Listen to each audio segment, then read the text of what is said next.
audience. Hello, America. Back on video.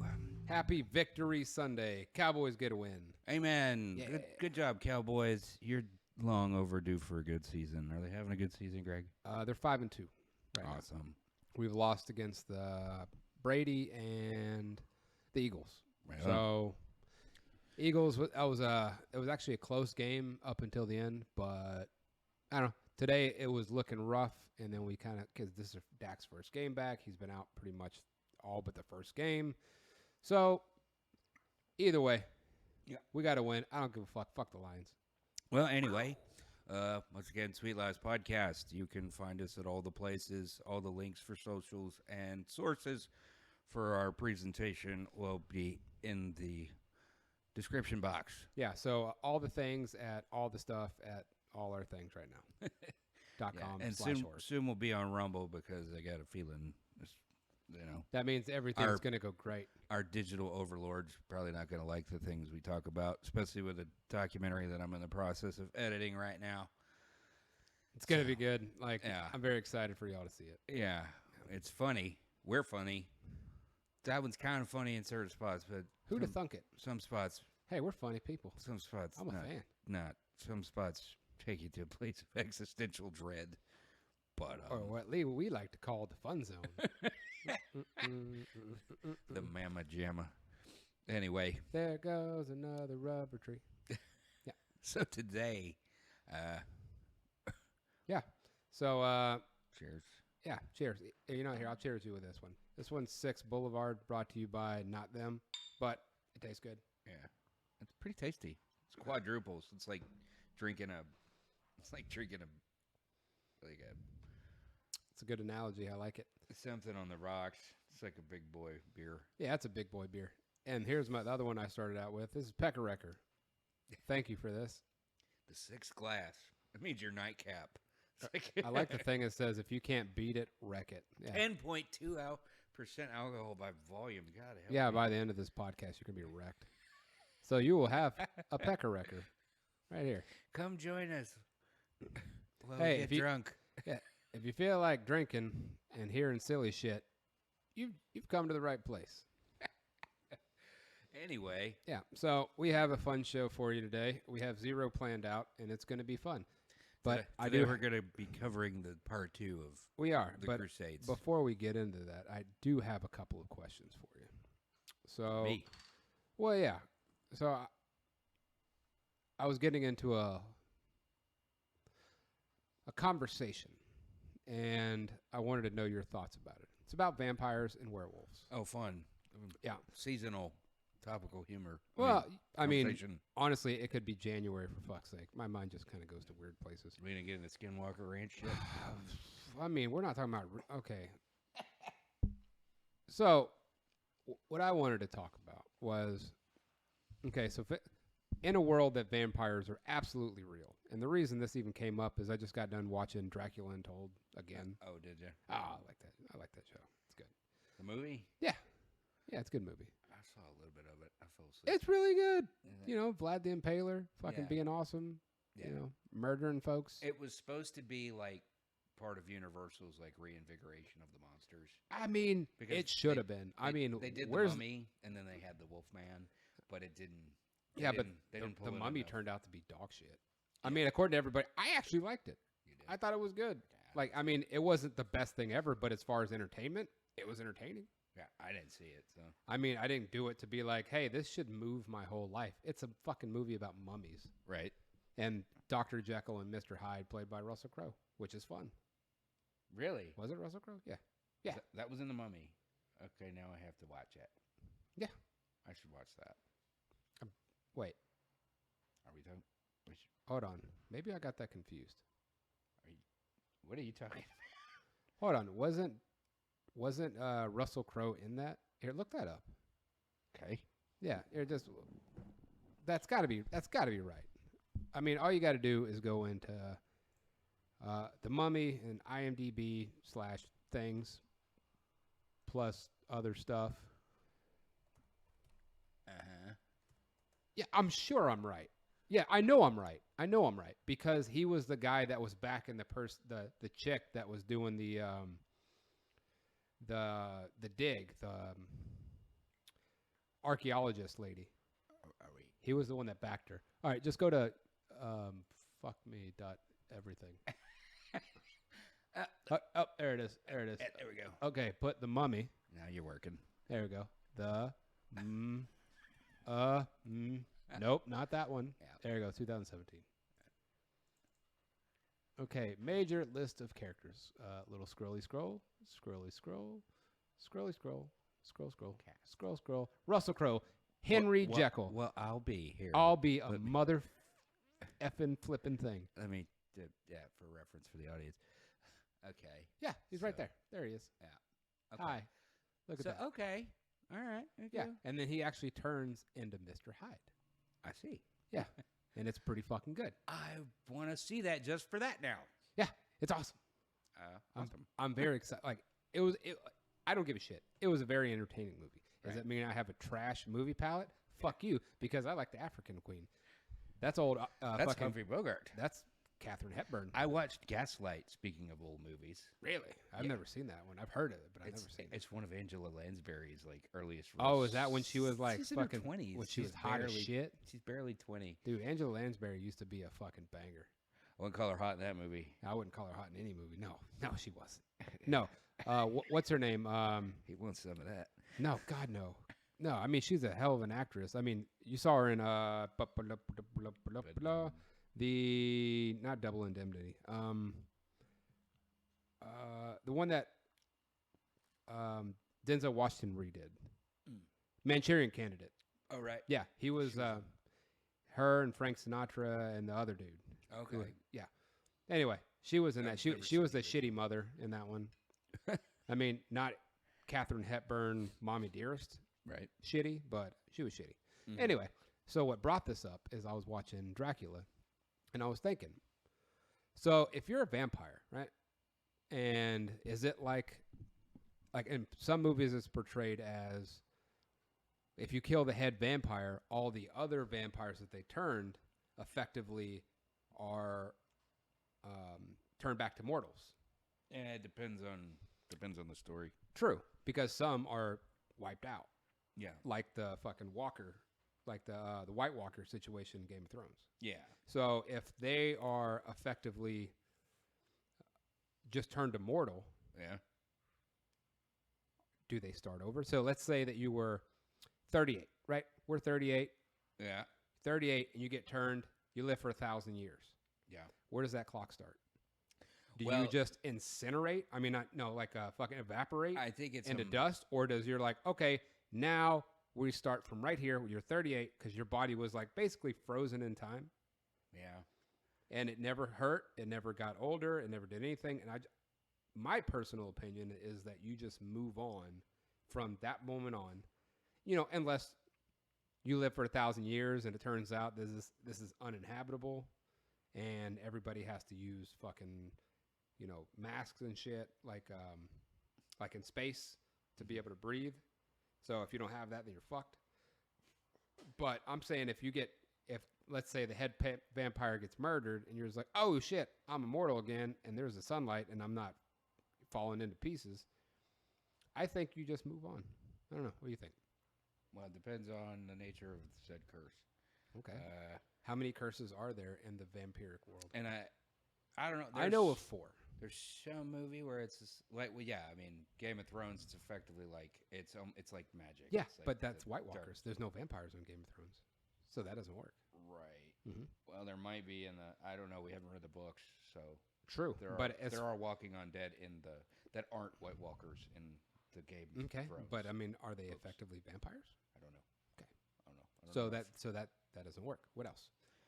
Well, it also depends on like how And how come and then can you turn into a bat? permeable the curse is. You mean Because you get like Dracula, you just turn into a bat, or you go Dracula Untold, you could be thousands of bats, and you can control bats. So it's like, okay, well, which one is it? it's only like, well, it's effectively.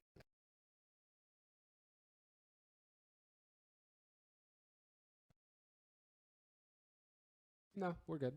Okay. No, you got away from it. Anyway, go ahead. Okay. Something that happened. Well, It depends. Where was I? I lost my train of thought. This is stout. Yeah, blame the beer because you're dumb. That's fine. Hey, I made this show happen. You do. But it's not my fault you can't think. Okay. Oh, yeah, I didn't finish my pecker record. Anyway, continue. What is your thoughts on, because do you think that you continue to move on? Because I don't think that's what my thought was. It's like, well, Vlad being the first vampire. He wasn't the first. He gets bit by something in that. Okay, well, at the same time, the original. Well, he doesn't get bit. He drinks the guy's blood. So he technically wasn't bit at all. Right. So the guy's like, I'm going to give you some of my power. This is what happens. You're going to drink. He's going to fucking open up his wrist. He pours it in the fucking top of a skull. No, it wasn't a chalice. It was like the top of a skull. And he's like, drink from this. And if you can resist, you're going to get all my power. And if you can resist for 3 days, you'll go back to mortal. But if you succumb to the thirst, because an insatiable thirst, then you will be like this for eternity.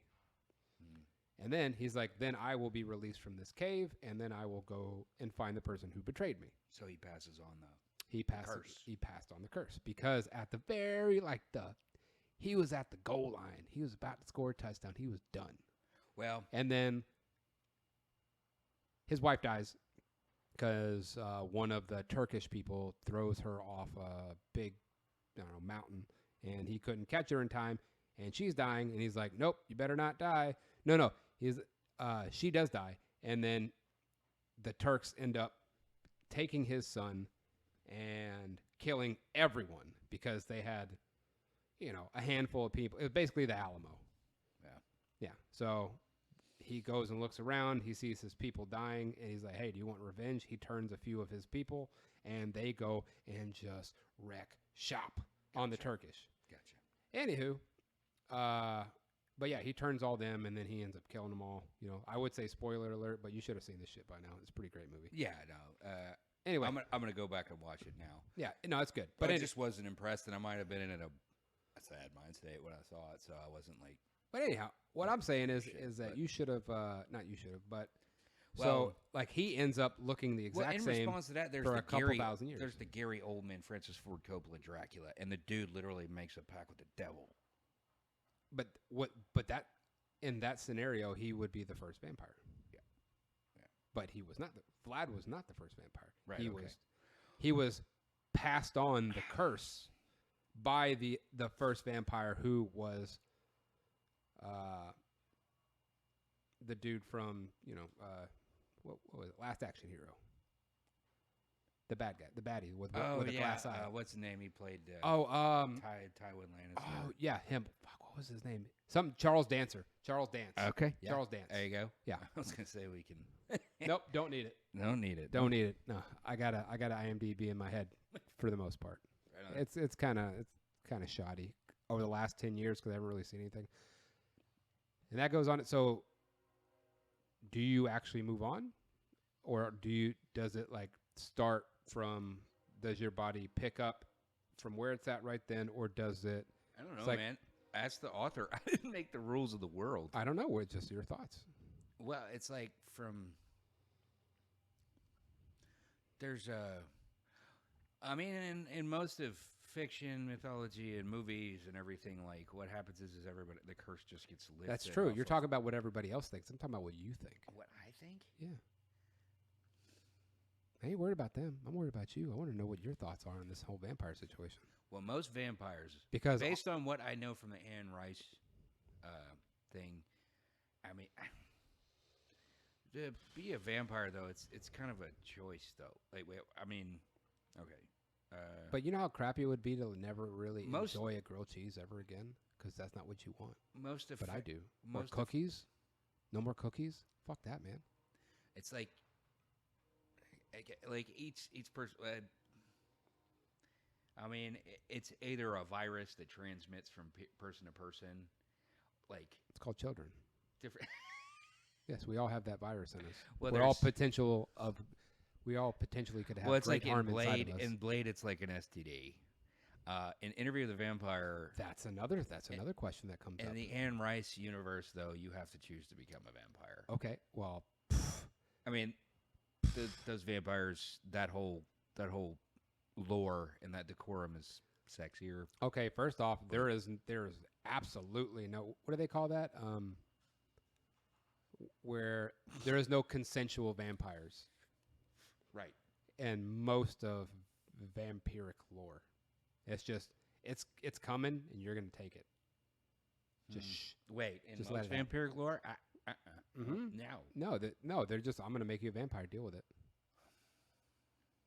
Well, even in are there some even willing in the Dracula even in the original Dracula, like the Bram Stoker thing? Yeah, it's if Dracula doesn't kill the victim, they become a vampire. It's like Lucy. But that's not consensual.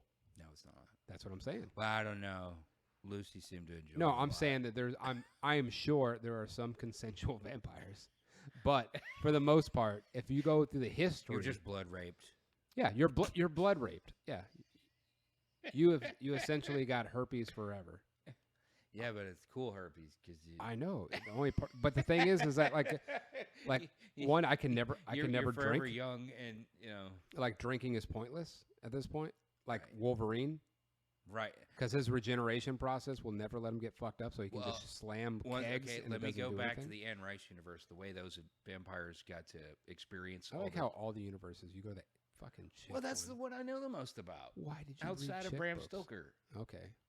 All right. Because that was the longest book I ever read on vampires. Like, okay. That was the first like. I mean, was it an instruction manual? No. Okay, well, fuck her then. But at the same time, like the deeper meaning behind like the vampire Lestat. Yeah. Is he gets the gift of he gets the dark gift of immortality, but at the end of the day, like after a couple hundred years of life, he still has a fucking existential crisis. Like he gets awesome at so much shit, and then he realizes like the real challenge of being a vampire is like surviving. I mean, surviving your own self-existence, because he has a crisis of fucking meaning, and I wonder if Anne Rice was feeling that too. Oh look, I'm a vampire. I can live forever. I'm sad. Well, you get good at everything. Yeah, like he learns how to play the violin. He becomes Sweet. He can kill it's like it's like you ever played a video game in God mode? Yeah, it's not fun. Right. Yeah, it stops being fun. Yeah, after like 5 minutes, it's like okay, there's no challenge to it. Right. This goes to a deeper existential. Well, maybe you go find some stuff that isn't. It's a deeper existential like meaning. Like, yeah, but it's like that Queen song. Who wants to live forever? Even in Highlander, they still. That's what makes those stories good. Is they ask that question. Except when they made Sean Connery a fucking Spaniard for no goddamn reason. That's terrible. I mean, it's like the story's still good. Yeah, story's great. It's just it's a great movie. Yeah, it's a great soundtrack. Oh, and so Freddie Mercury happened to be writing that when he was dying of AIDS. When that song, "Who Wants to Live Forever"? Apparently not him. And it makes sense. It's just like, I mean, beyond the the self-reflective, mournful state and the AIDS that Freddie Mercury was in as a result of AIDS. Yeah, well, I mean, AIDS kind of makes you think about stuff. But sometimes. even a vampire that lives for a couple hundred years and realizes that you have an eternity to look forward to. Everybody has. Wait, you ever seen the show The Good Place? I've seen like maybe 2 episodes. Well, then that's kind of like what happens is they get to a point where they can choose. Like, all right, this is what it's gonna be like forever. It's like, I'm all set. Because it's ultimately at the end of the day, like if you really want to just. I could see the point of that, but that get also, down to brass tacks, though. Dude, I did want to talk. Humans can't perceive of like eternity beyond what we experience this garage on a subjective level. Yeah, that's true. Beyond this garage. Well, but yeah.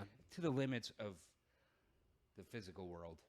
Well, I did want to get into werewolf vaginas, but we get into werewolf vaginas. Well, yeah, but who doesn't want to get into werewolf vaginas?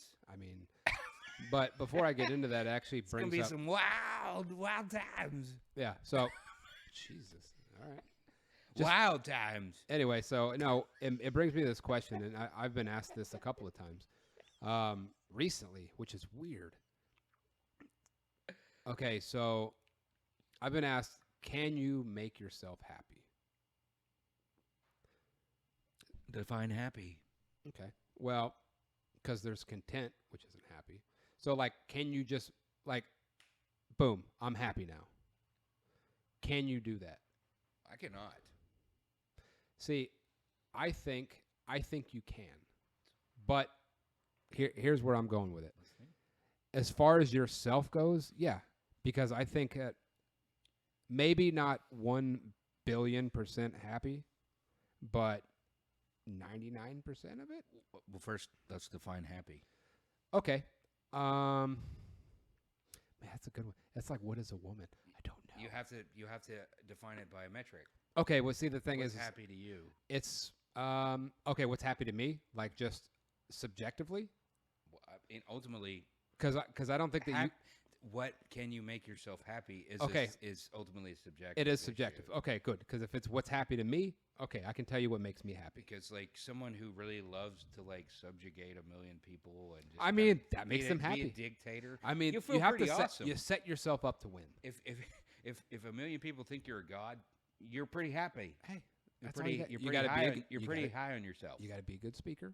Yeah. You got to be charismatic.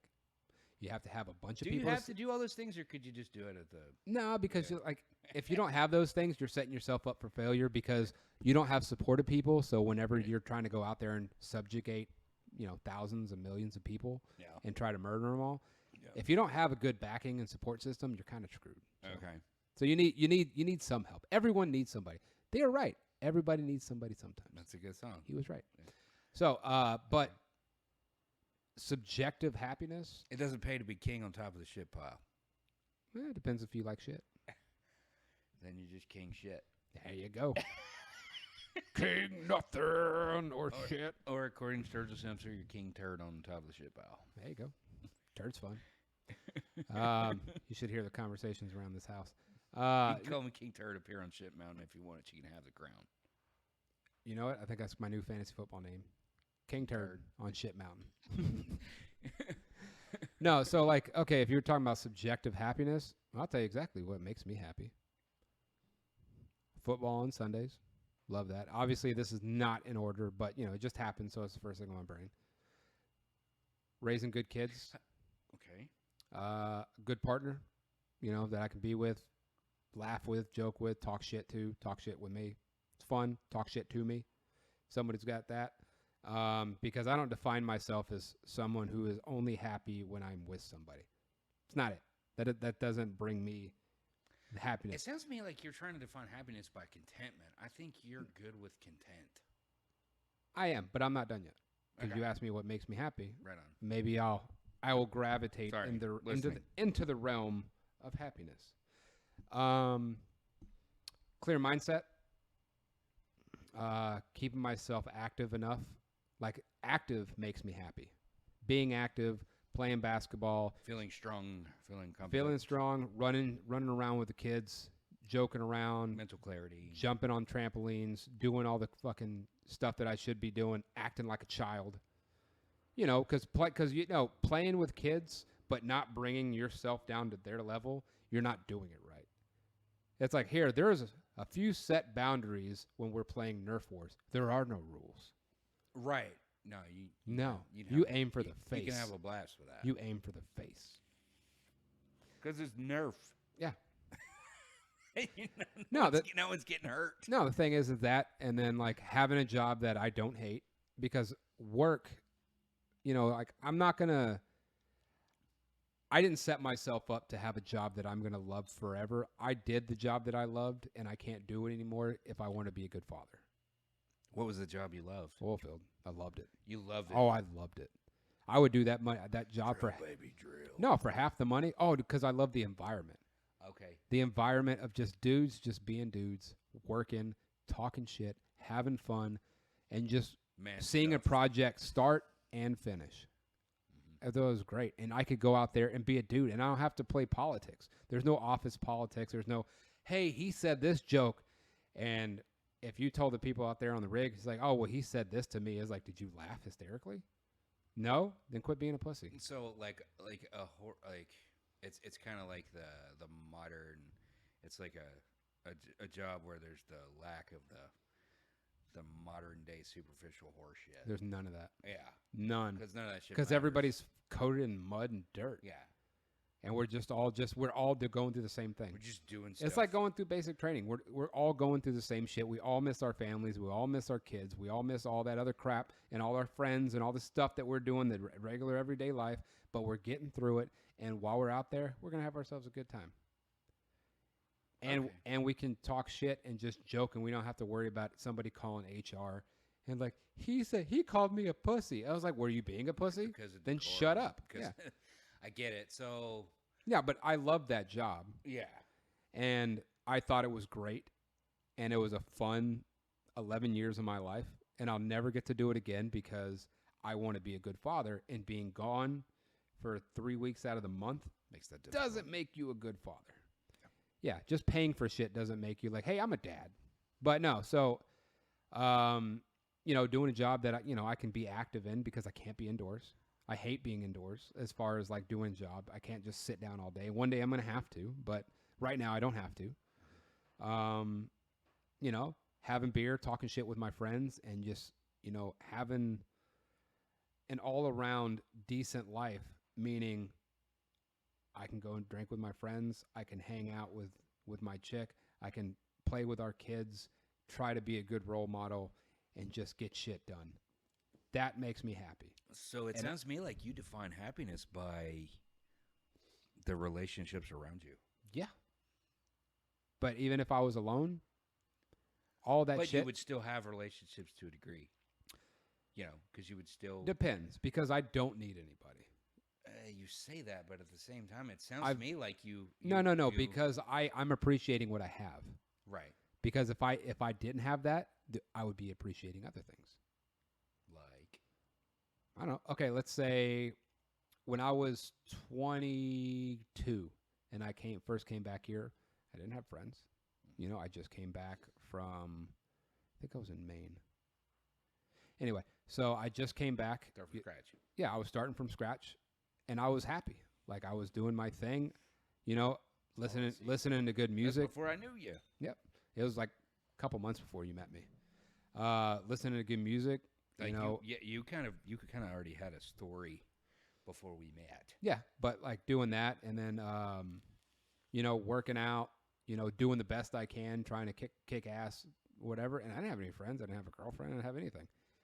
And it's fine. Like I had my mom, and I had my dad, and I had some good family around me. But that's not how I defined anything. They were just there, and I just did my own thing.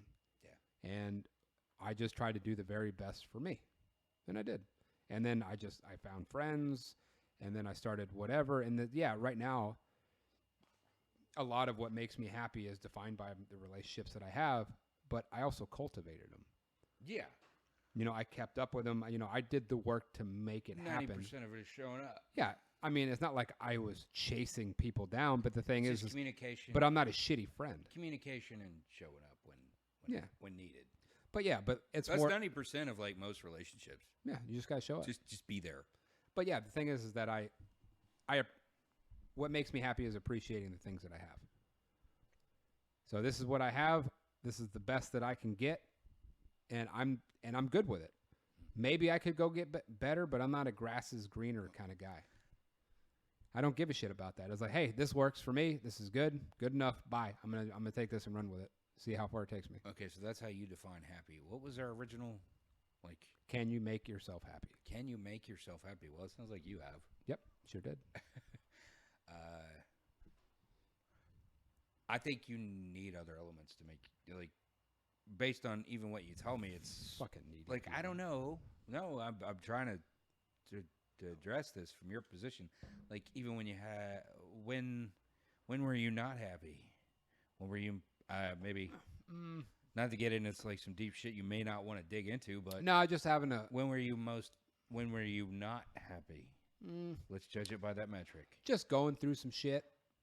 Like tough stuff. Yeah, just like losing people, bad breakup, shit like that, and then not realizing that it's not the end of the world, just letting shit get to me when it really shouldn't. Let's say, yeah, because like if you dwell on, it's a bad day. Whatever knocks you down and keeps you from moving forward. True. Yeah, but that's the thing is like a lot of things don't. It's at a perspective. That's another thing. Getting older, is giving me is perspective. I think also it's the way you treat your brain too. Yeah. Like what you feed it. Yeah, candy all the time is not good. Apparently. Yeah, no, it's terrible. And it's like if you drink too much. Like, Yeah. I mean that. Let's just be honest. It has destructive properties. That's why I've limited my drinking down to maybe a day or two a week. Yeah. You know? Mine's like at least 6 or 7. Just drinks a week. Yeah. It's kind of like and it's all in like one day. I do have my urges to like get plastered. Yeah. Still. Me too. Still. I still have the but 20s I in me. know that I'm trading 2 days for one.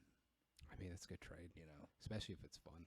And just because it's Sunday and I haven't done that, oftentimes that's what this turns into. We have a good, productive session, and then I reward myself, and then I start rewarding myself too much, and then That's what's gonna happen. I'm gonna reward the fuck out of myself today. But that's. Hey, fuck you, dude! I killed it all week. Yeah. Like I've worked out a bunch. I've ate right, kept myself under control, got the kids doing everything that they're supposed to do. Oh, I'm drinking. I'll be honest with you. I've been the most productive, like raw from nothing, like because I have this show. I have all these things to try to. I'm making progress on a lot of stuff. Yeah. And even my own song that like is taking 2 years to produce. Yeah. Granted, it is my first single, so it kept me some fucking slack, and I'm doing it all by myself. From what I hear, it's going to be really good. Everyone says so. It's not the Ninth fucking Symphony. Okay, first of all, nothing is. No, I'm not Beethoven. Yeah. I wouldn't want to be Beethoven. You know why? Because he suffered from severe tinnitus. And you don't know how to play piano. Or compose for an orchestra. That too. I can compose for 4 instruments. Why can't it just be awesome for you? Is it awesome for you? Because I'm not Adele, bro. Well, that's fucking nobody is. Nobody is. And nobody ever will be. But I'm good at guitar. Okay. I'm good enough at guitar Yeah. to write a song. Well, this goes into the whole happiness thing. See, because, okay, I was asked this before. I'm happy doing it. And like a podcast from from earlier episodes is like I'm happiest in the process when I don't realize how happy I am. Well, let me ask you this. Like I get the biggest charge when I've created like the biggest charge that I have. My happiest times, I'll just be honest, like my happiest like blind happiness, the time where it's like reckless abandon was in my early 20s when I was prettiest. I was very pretty. You were very pretty. I was very pretty. You're a very pretty man. And then Jaeger bombs got the best of you. And women. And fucking Mr. Jim's Alfredo pizza. That fucked you. That's another story.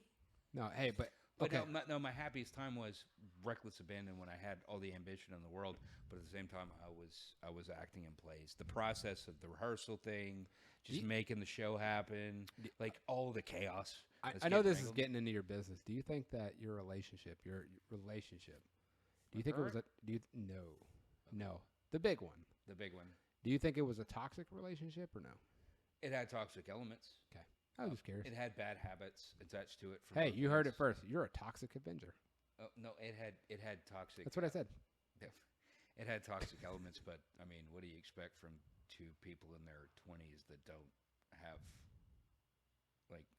she might have had a clearer trajectory than mine, but I didn't have a clear path on how to make things work, and I certainly didn't have the wisdom and understanding that I do now. So okay, well, before I get into the werewolf vaginas, so that brings us. Yeah, I'm going somewhere with that. So, but let me finish defining happy. Okay, and then I've done it in prior podcasts for those. Maybe check out our back catalog. But they're goodies. I guess we're learning. We're learning how to be podcasters. Yeah. Yeah. No, but good thing we're one of the only ones doing it, because that would be weird. The process of what makes me happy, it's the charge of making a show happen, or like a collective effort between a whole bunch of people on the brink of chaos, making it happen, or you're creating something that you like.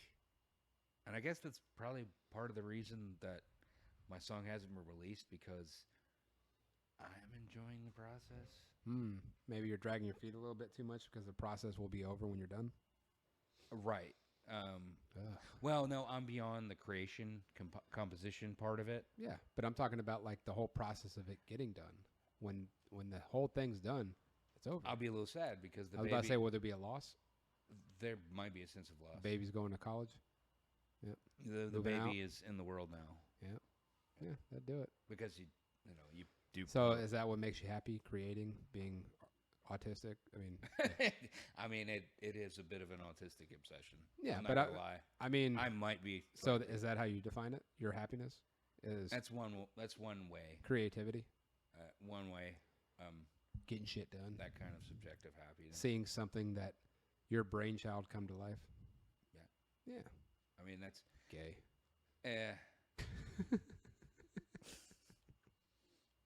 No, I get it, man. No, I mean, like that's. I mean, at the same time, but the thing is, I get a similar charge. It's your own thing. It's not as big of a charge as I get by creating that because that was created out of nothing. I mean, what gets your motorboat running? I mean, this does. Yeah, me too.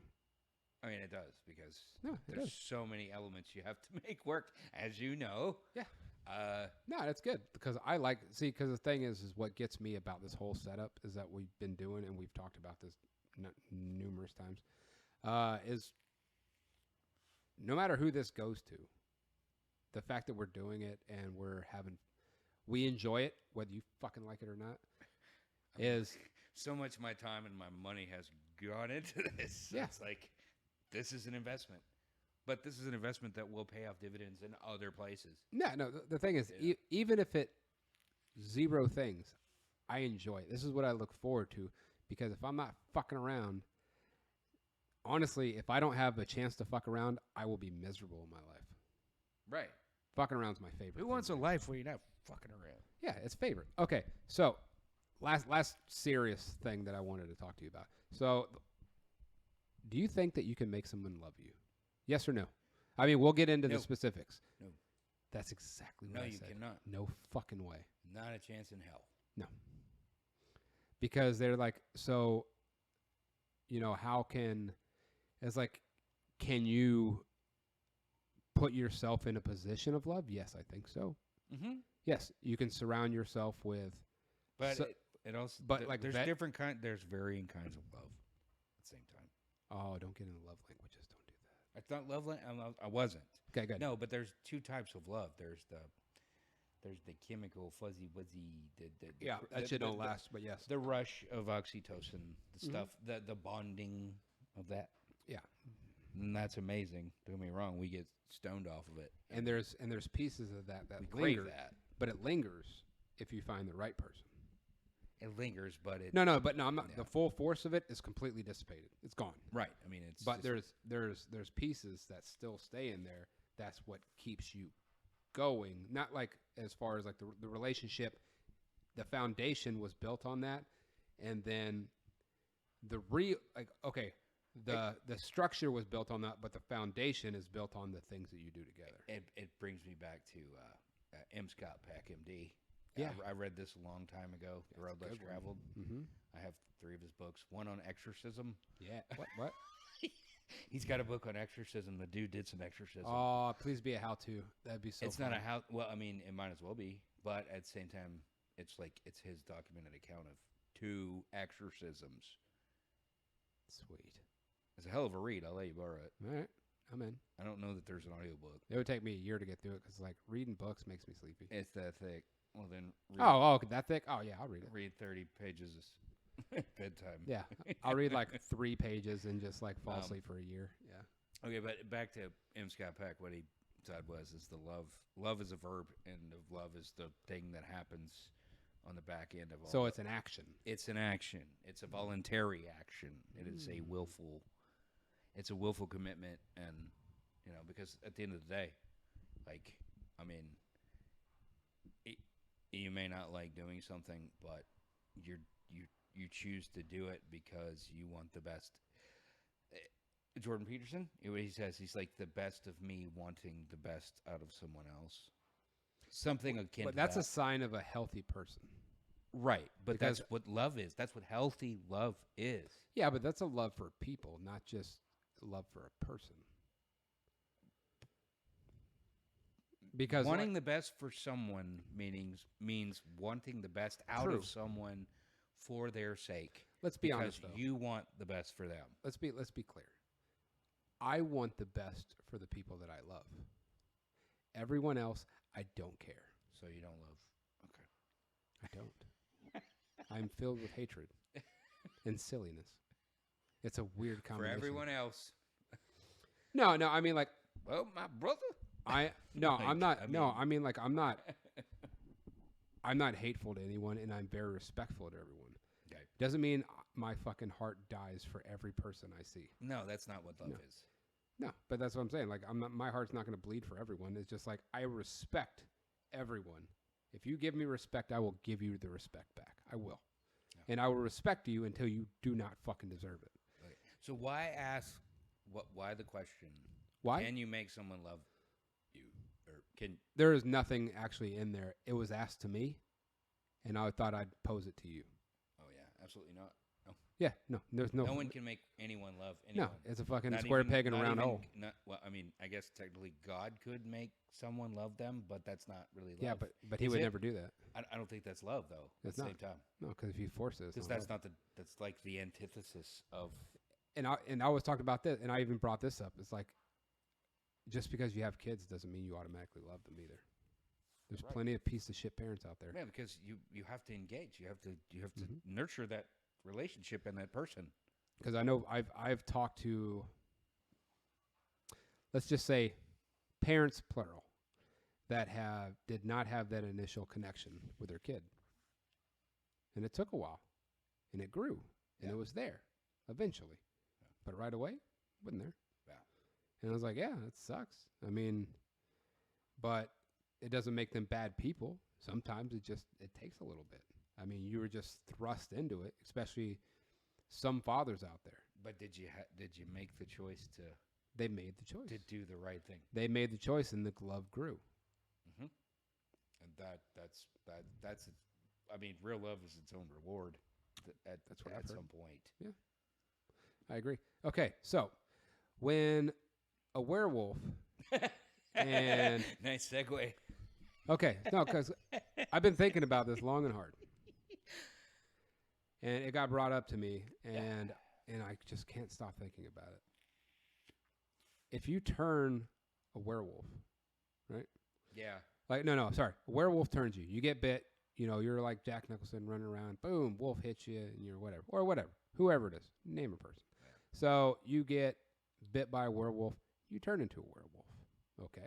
Is it beer time? Let me stop you before. Yeah, you get it's beer time. All right, hold on. beer break. Which one? It doesn't matter. Just grab me some. You want the Boulevard or the Pecker Wrecker? Give me the Pecker Wrecker. I would like to try the Pecker Wrecker, please. Bob, I'm going to try the Pecker Wrecker for $20. Shit. You know, it's fun having your own show. It really is because you just God bless technology. you just kind of do it. Because this shit was hard to do 10 years ago. True. Okay, so I mean, have you ever watched the original like resolutions of Joe Rogan's like first podcast? no, I saw the snowflakes and all that shit. Yeah, Where I he's saw it. like literally in like a, I don't know what the fuck he's in. I don't know, fucking space. I don't know. He's great. So let's say that you get bit by a werewolf, right? Mm-hmm. And then a female counterpart also gets bit by a That's werewolf. the best. Now, do you have the anatomy of an actual wolf? Or the person where you can actually breed? Because let's just say in a weird scenario. You're asking if the once again if the curse carries on through the generation. Well, no, it's not even that. See, because you don't know where the fuck I'm going with this. So what I'm saying is, let's say you get bit by the werewolf. Do I have a werewolf dick? Do I have a man dick? Do I have a dick at all? So when I change, like Werewolf of London style,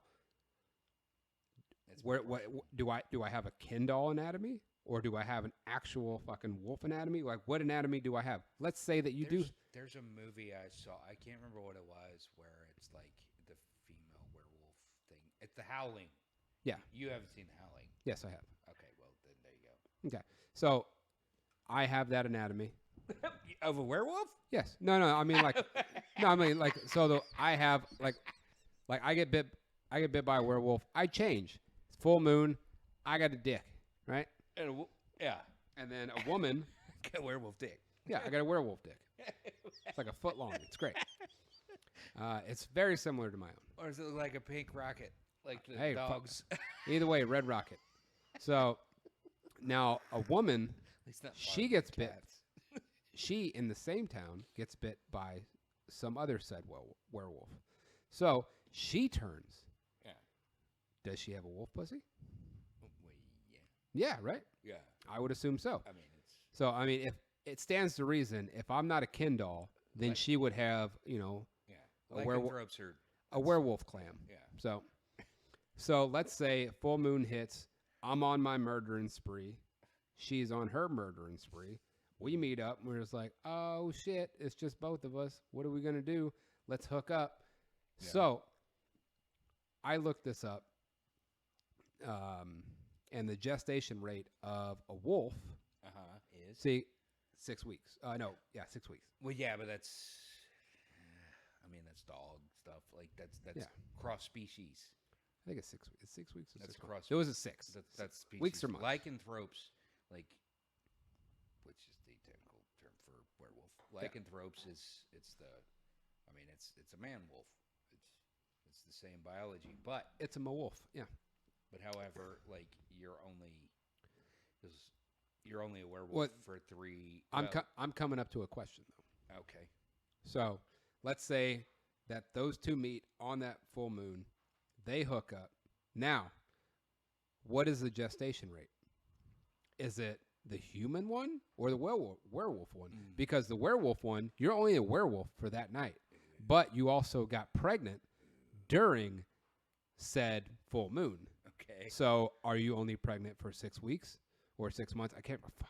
I forgot. No. I think it reverts because the and not only that. Hold on. Yeah. Because this is a multi-part question.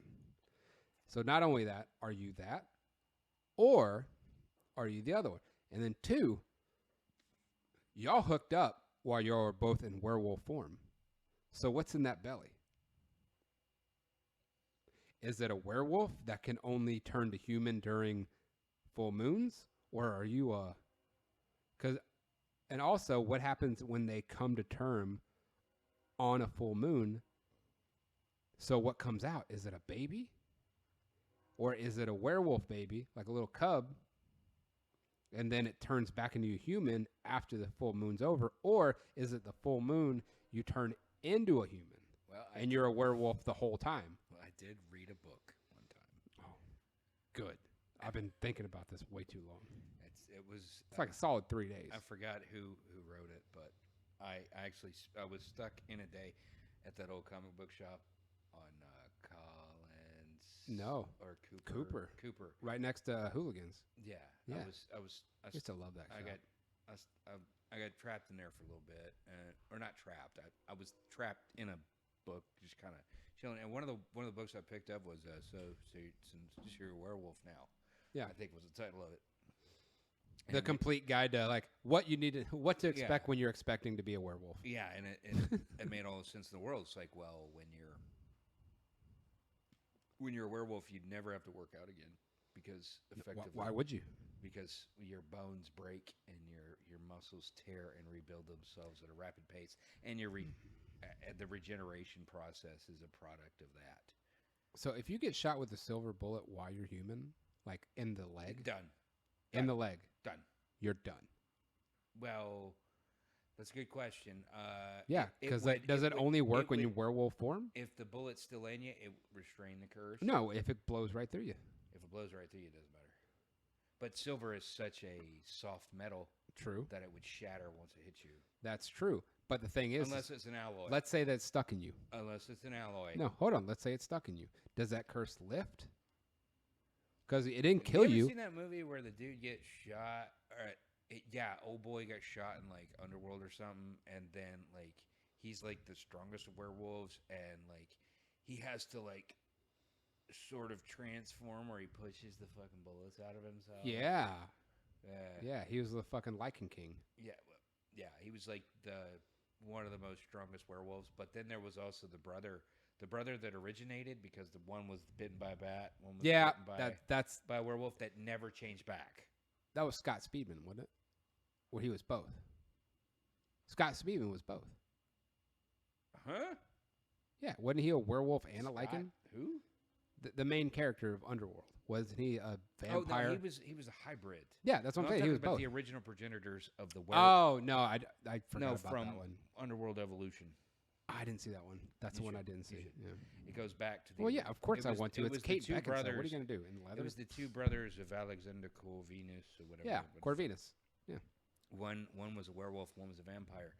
The werewolf couldn't change back because he was the first. That's right, and he So was it's a- like that the whole time. That's it's right. a- I so do it's a remember di- seeing that.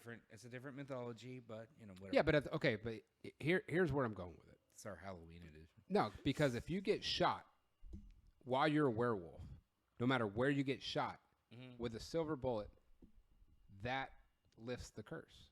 Yeah. Right? Whether or not it kills you, it's another thing. Because every time they shoot them, they always shoot them in a place that anybody would die anyway. Right. But if what happens if you get shot in the shoulder? It's like, fuck, my shoulder, but like, hey, I'm still alive. I think And it would probably prevent the change. and he But would it'd be painful as shit. yeah, but okay, and if he gets shot as a human Doesn't matter. and Same thing. it blows right through, that curse probably still there, right? Yeah. If the silver blows right through, no damage. Dude, done. how crappy would that be? If you get shot, you're just like, hey, you know what? All right, here's a good But spot. there's also No, like here, right here in the meat. Just Yeah. go. No, you know what? Here, shoot me in the butt. there's Or no, also- or like, just shoot me where it's gonna go in and out real easy. Yeah. Because I want to lift this curse, but I don't want to die or be in unspeakable agony. No. Here, you know what? I got some love handles. Shoot me through the love handle. Just go like this, little pew, and let it be gone. It's like, great. I got a bullet hole in Just me, and stab I'm you with still. you could easily just just take a silver shard. But wouldn't they wear jam like it a into silver? you. Why don't they just like put like a silver necklace on? That happened in Wolf. That's right. And then he took it off, and then he turned into a crazy Yeah, person. he couldn't. That's right. But he was still in agony because it was trying to come because out. it hurts. Mm-hmm. That's the thing. It's Maybe he should have swallowed it, like a small one, a small cross. that might have. Yeah, but I mean- it once it works its way through the digestive. Well, no. tract, Just you plan it right. It's like, okay, I know full moon's or coming. maybe he's just take supplements of colloidal silver. There you go. That's thinking. See, modern problems, modern solutions. Thank you, Alex Jones.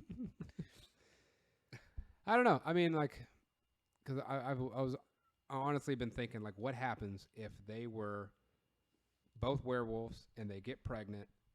Then how long is the pregnancy? Because whenever you are pregnant, It's not much, but at But- the same time, but what happens when you get pregnant if you're not? but in at that the same state? time, does the can curve you, carry can you on? s- I wonder. I can't remember if that was covered in the book. Because you were cursed, but- not your baby. Right, but at the same time, can your body? Is it a werewolf teratogen? Can your body sustain it because of all the shape changing, in all the Ooh, I wonder if that would induce you too. all the severe muscle tearing and I don't know if you got- reconstruction and I don't think the pregnancy. I don't think would the survive. pregnancy would be sustainable, Yeah. and it might be like a side effect of the curse. Then they'd go to jail. You cannot go. No, you can't. No, they'd go to jail because then they'd have a miscarriage and that'd be it. No, but maybe the curse would prevent you from miscarrying? procreating. Period. But that means you still can't get pregnant. But you can't sustain the pregnancy if your body Doesn't matter, according if your to- body is tearing itself apart and putting itself together on a monthly basis. You're not going to sustain anything. So in that scenario, and you're also somewhat you're like Star Trek. you're somewhat immortal as well. No, you're like Star You Trek. age slower. No, you're like Star Trek because whenever they get beamed up, they Yeah, destroy the body. You get torn apart and put back together. Yeah. Effectively at the middle. So if you were, wait a second. So, dude, that'd be the just easiest. slower and painful. Just You un- slower and more painful. You understand that beaming somebody up would be the fastest abortion ever? Not necessarily. Yeah, because like it takes a split second. Not You're necessarily done. because it doesn't tear you apart. It just disintegrates you and puts you back together. Are you the same person after you're fucking? That's the question. That's yeah. I don't know. I don't know, man. They could. Happy Halloween. Yeah, happy Halloween. This is fucking weird. Okay, you ready? You ready for Antioch? Post Crusades. Almost an hour in, and he wants to get in the Crusades now. All right. Well, if you're ready for it, audience, here we go. Okay, so We're going to talk about. I heard a little We're going to feedback. complete our analysis / Yeah. literary or commentary on the First Crusade. Yeah, so Picking up from where we left off. where we left off was the win for the Crusaders at the Battle of Antioch. Yeah. And if it's not... That was effectively the end of the First Crusade. No, the fuck it wasn't. How would that be the end of it? The First Crusade. No, that's the First Crusade was not over. That was a halfway point. Oh, whoops. Yeah. All right. So why don't you bring up the graphic? Okay. Bringing up the graphic. Bringing up the graphic.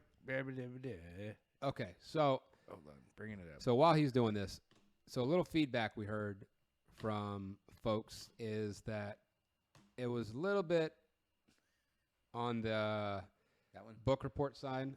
No, not that one. That one? That one right there. Okay. Okay, so let's do a little recap while we're doing this. All right, so if you can see the graphic, Yeah. so They can. you can see where they initially started. On the left-hand side, the county of Toulouse, Mm-hmm. and the other, Toulouse. wherever the fucking, I guess that's the heart of the Roman Empire, is where the other one is in the top right-ish. Anyway, so they made it through. They did they're like, hey, Pope Urban II was like, hey, we got to go get this shit back. And they're like, all right, sounds good. So they go, bip-a-dip-a-dip-a-doo. Why don't you scroll that little, put your cursor on there. Look, They can't see my. Okay. They can't see my pointer. So they go doop-a-doop-a-doop all the way to Constantinople. They're at Constantinople. They meet with Alexius. He hooks them up with gold, says, you got to, whatever you take, it's mine. They're like, sweet, we'll support you. Cool. Let's go to Nicaea. They go and take Nicaea relatively easily. They go to Dorylaeon, not too bad. Go to Edessa, nice little port town, that's mine. Then they go to Antioch. It's kind of a piece of shit, but they got it. Done. Yeah, Cool. but it's the gateway to the Holy Land. Yes, it is. After Antioch, what they do is they're like, all right, no more fucking around, no more side excursions, no more fucking screwing with Jews anymore, because that's what happened. Because like, for some reason they're just like, hey, instead of like, No more screwing with Jews. no, because that's what they did. They stopped and they said, Canceled. yeah, they're a bunch of dipshits. No, that's what they did. They were like, you know what? Jerusalem's like pretty fucking far. Yeah. So how about we go But start? that was only one Yeah, I know, but pocket of the crusade. but they stopped that. Like, They stopped that. But they're like, you know what? These guys are closer, so let's go persecute these people. And so they were messing with the Jews. Anyway, so they go can we and take stop it. and take a pee break. We're an hour in. Ah, sure. Okay.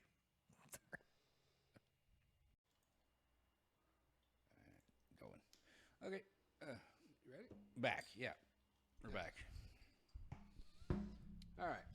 So Antioch's taken. Yeah. They're done screwing around. All is like, all right, we got to muster forces. That's all. That's the Muslim side. This is what we're going to do. Yeah. We're going to come down and we got to meet them and we're going to fight them. So the Crusaders, the Christians knew, all right, so we need to get down there as fast as we possibly can. So this is what we call the final advance to Jerusalem. Right. And I'm going off the notes, so if I'm not kind of looking, I'm kind of doing this. That's fine. Sources and everything will be in the description, so you can. Yeah. check 'em. So this is all off the book. There you go. So Al-Abdal, he sees Jerusalem in 1098. Yeah. So they're trying to take it back. Crusaders tried to make a deal, try to get 200 miles before Al-Abdal could actually muster a force. Didn't get any resistance because of rumors of Crusaders' barbarism, because they were thinking that they were,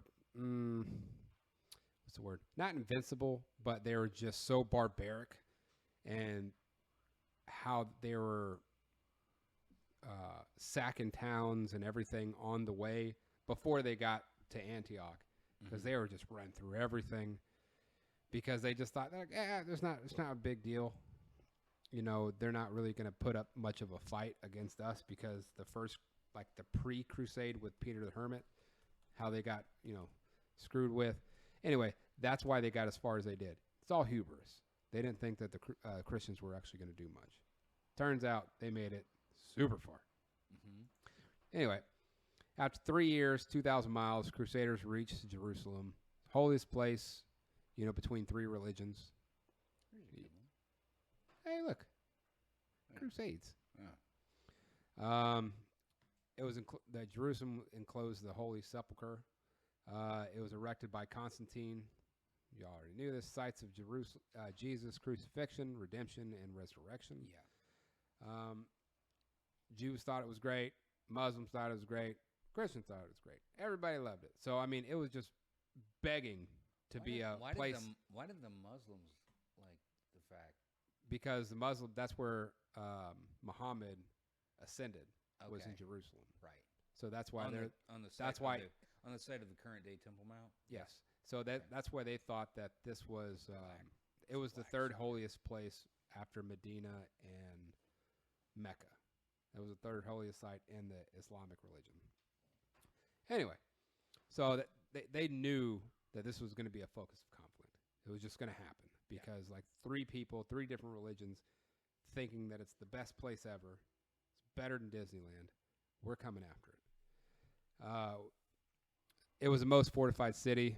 The citadel could withstand an attack from thousands of people with just 15 or 20 men if they were well rationed and well supplied. Do I need to bring up the siege tower? Not yet. Okay. So the Christians and the Crusaders, they're like, all right, this is what we're going to do. We're going to hit them from two different fronts. We're going to split the army, which didn't make a lot of the infantrymen happy. They thought a solid force attacking would be good enough. Like that would be their strongest effort, is if they attacked by by one front. So they weren't too happy about it. That was incorrect because the Seljuks pretty much had, like, they outnumbered them in resources. They did, but see, like manpower as well. But in Jerusalem, you can only cover so much. So them splitting the forces did like you can only cover so much ground because of like the fortified walls. It's not like just small little place. Yeah, no. So they have to cover different places and different battlements. Mm-hmm. So they couldn't do that. So they could, but when if you're not putting all of your forces into just one area, mm-hmm. then they have to spread out. So it thins the numbers. Just stands to reason. Yeah. So Crusaders took a huge gamble, moving army really fast because they didn't secure the rear at all.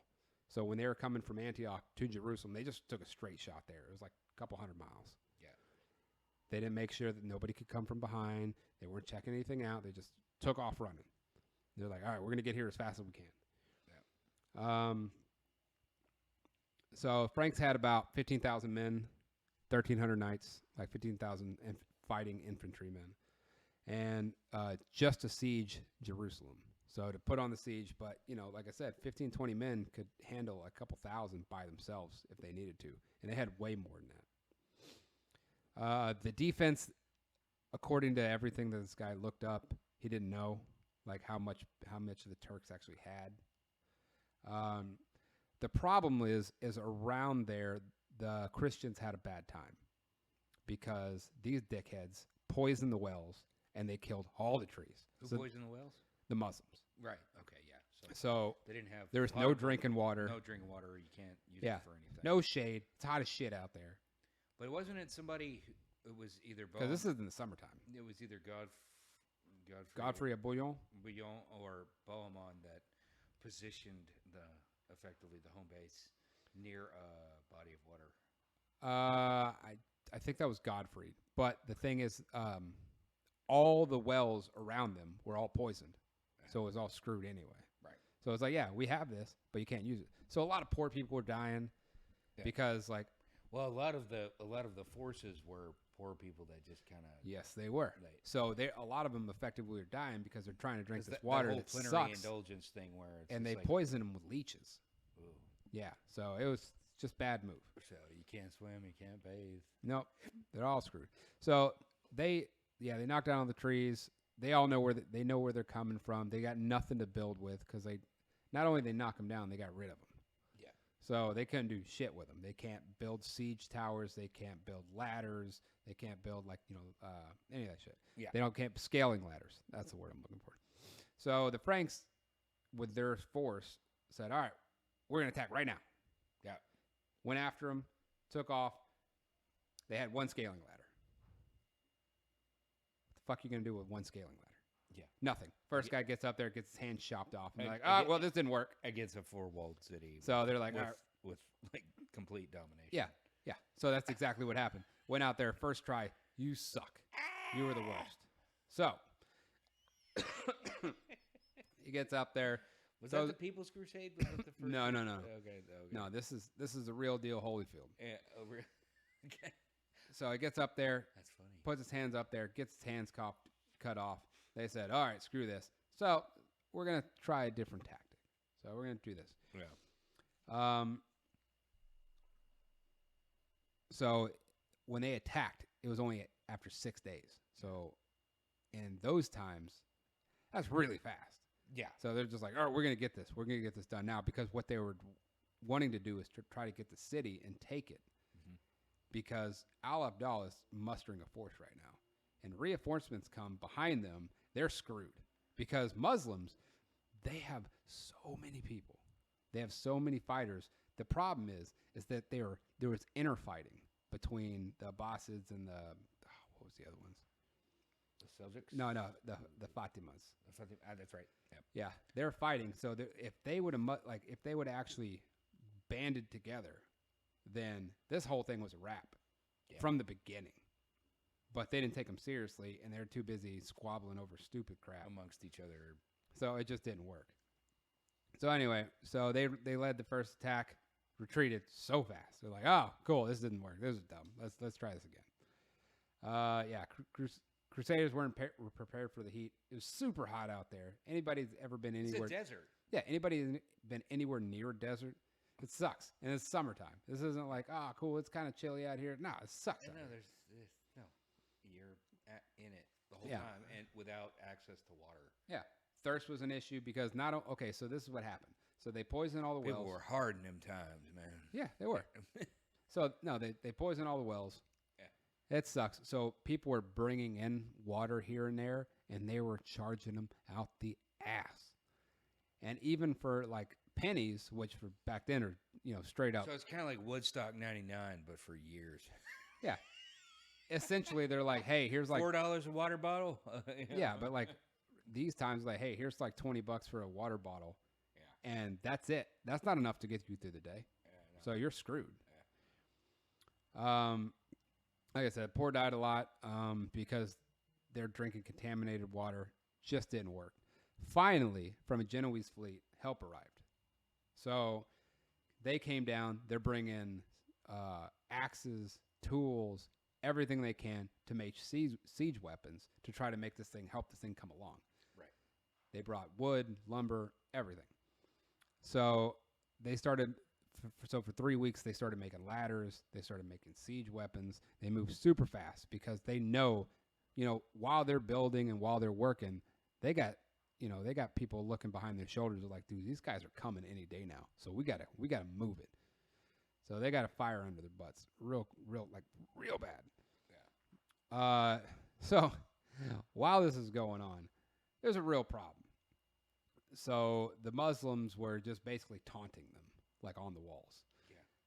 They were making crosses, and they were pissing on them, crapping on them, desecrating them. It was just like, hey, guys, you like Jesus, huh? Yeah, screw this guy. Oh my. Yeah, they didn't care. They're just being real dicks. Just but bruh. but the thing is, the Franks weren't messing around either. They're like, oh, okay, you got jokes? You got jokes? I got jokes. You want to see something funny? So all the people that they captured, they executed, and then they put them in catapults and shot them over the rails. It was like, right. Yeah, it's just like, hey, you remember this guy? Fuck this guy. Yeah. Have him back. The only problem is, not the only problem, one thing that they did is they put a guy that was still alive. He was wounded, and it was like, hey, you can have this guy too, but he wasn't really heavy, so he didn't make it very far. So he just went right into the side of the wall he straight away blap. yeah, and he died immediately. Yeah, you're done. Yeah. So there was basically like they would get people with like hooks and ropes and drag them up, right, and put them on the crosses. Like there's a lot of a lot of crazy shit happening. Yeah, for sure. So while they're doing all this crazy stuff, the priests were coming around and they're saying, "Hey, you know what we need to do? We need to win this war. We need 3 days of purification." So they would walk around barefooted, praying, and then anybody who got any close to them, they're shooting arrows, they're throwing shit at them. Like, it's just a wild time. They're like, okay, I'm going to do what I can to purify my soul, and I'm going to walk around in, what do they call that? I can't think of the word. Where they're trying to glorify God and, humble themselves and, like giving alms, like, oh, okay, not alms, but you know what I mean? you know what I'm talking about. Where you're I can't think of the word. There's a specific word, but I can't think. Prostrating, genuflecting. I don't know if that's it. What's genuflecting? I don't know what that means. That's the motion. No, but they're going. When you walk into the church. I know that. Catholics walk into the church. No, but they're going. Yourself with the stuff. That's called genuflecting. There's a word I'm looking for. Neither one of those are them. But they're, I guess, I don't know.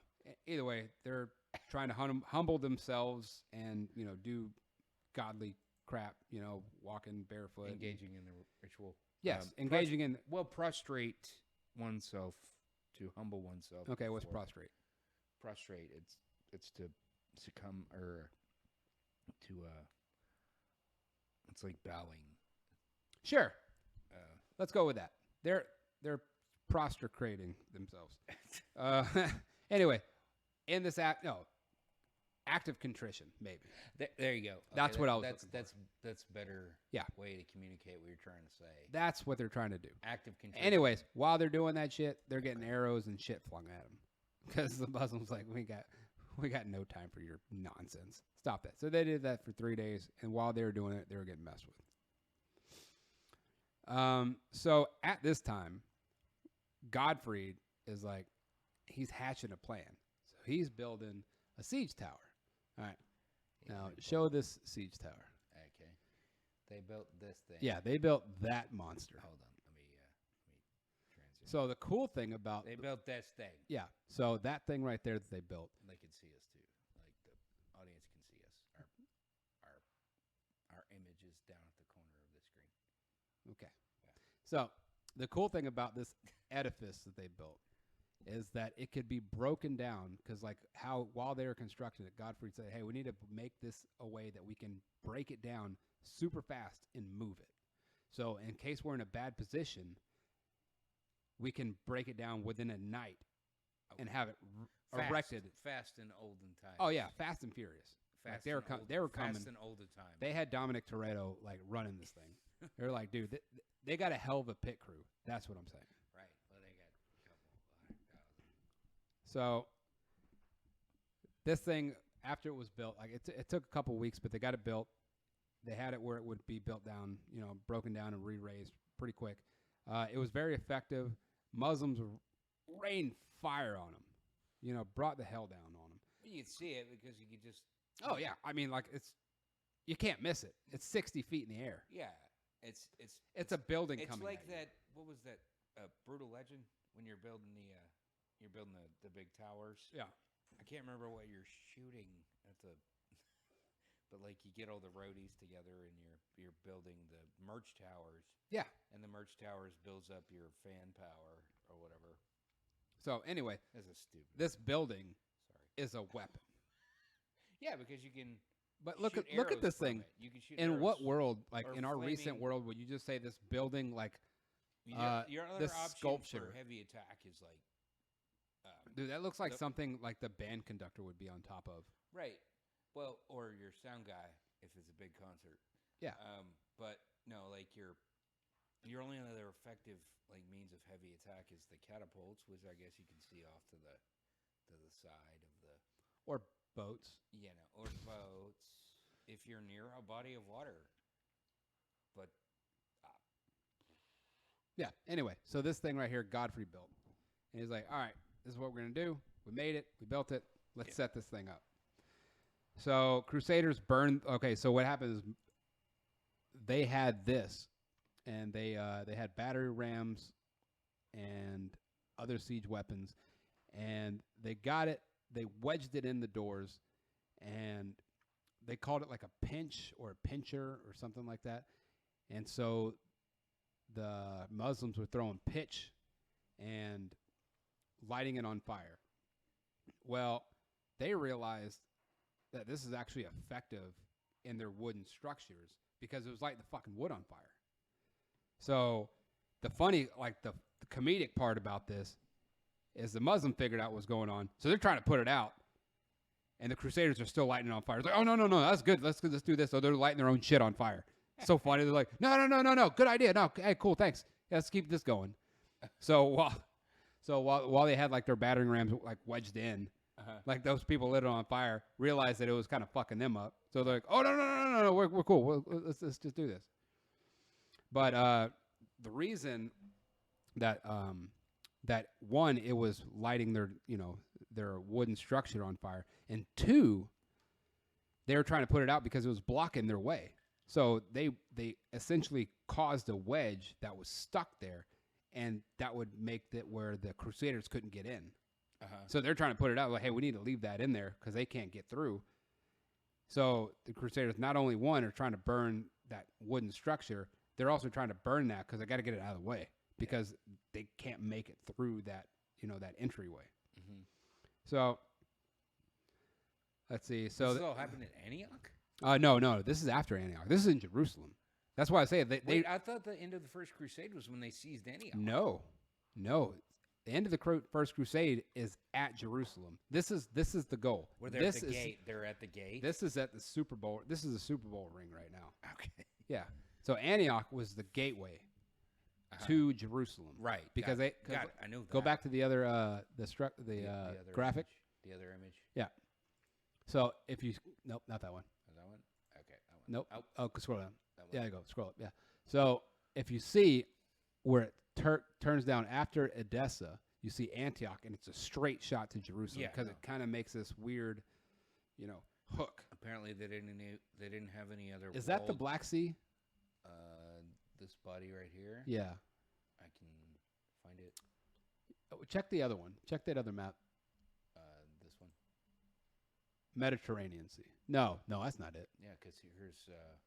No, because where's no? Oh, Antioch. Yeah, it's Mediterranean because there's Antioch right there at the bottom right. Constantinople. Yeah, look at the bottom right.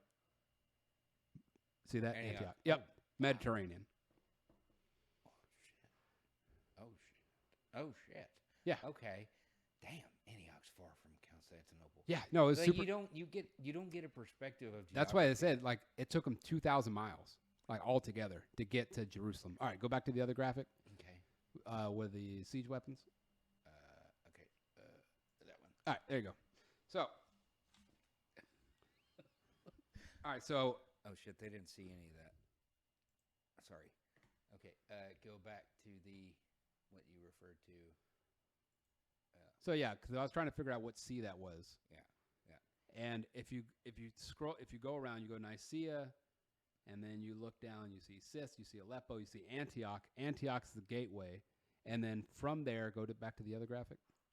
All right, from there is a straight shot down to Jerusalem. So from Antioch, after they took that, they hauled ass because they knew that the Muslim forces weren't screwing around anymore, and they were coming for them because they tried to do a negotiation with them, and they weren't having it. So they knew that they were going to go and build up their forces, which is way more than the Crusaders had. Because if you seize Antioch, you can effectively take Jerusalem. I mean, maybe if you have no resistance. The thing is, they hauled ass the couple 100 miles it took to get there. But you need reinforcements. They do, but they didn't have any, so they were just. You need a massive. They were winging it. Yeah. And so are we at the Lance, the Holy Lance yet? aka the Spear of Destiny. Oh no, oh, we didn't talk about that, did we?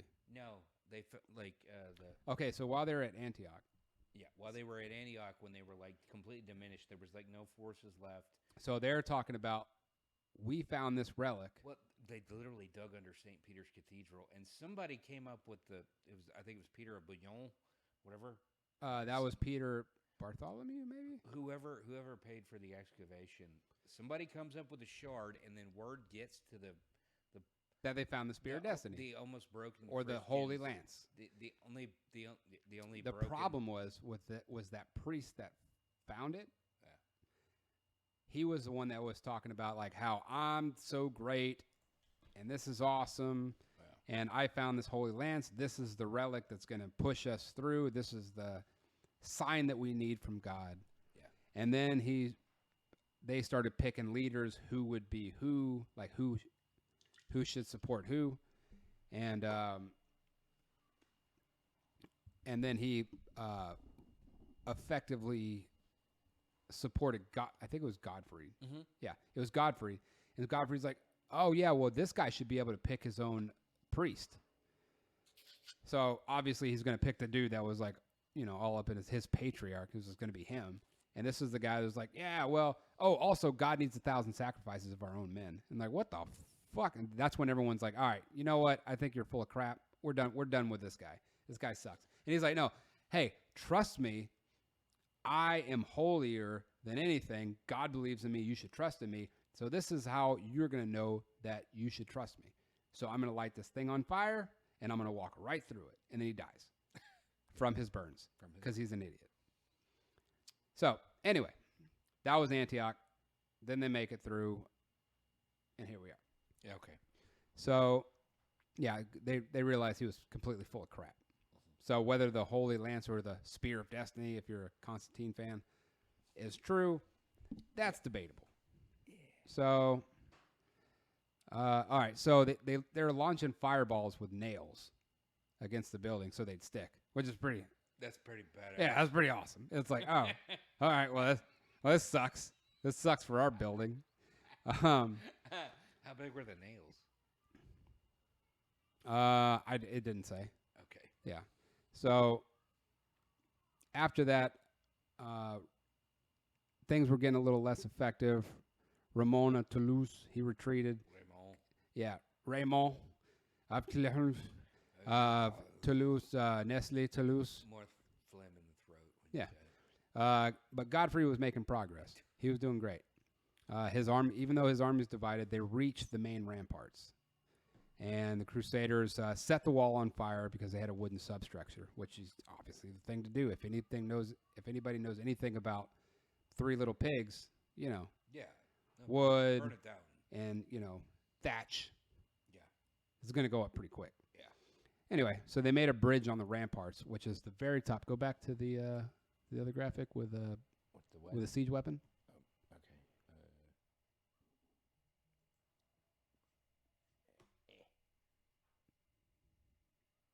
Calculating. Come on.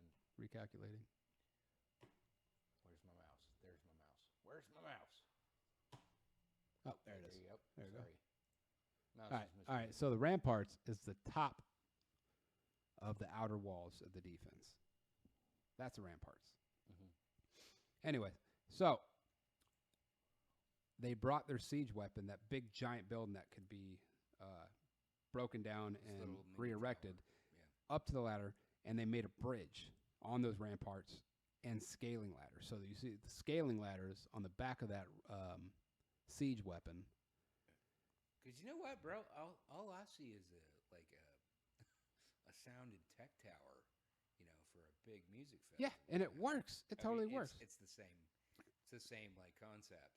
Like if you ever go to any kind of major outdoor music festival, you see the same structure that they're using fucking 9,000 years later.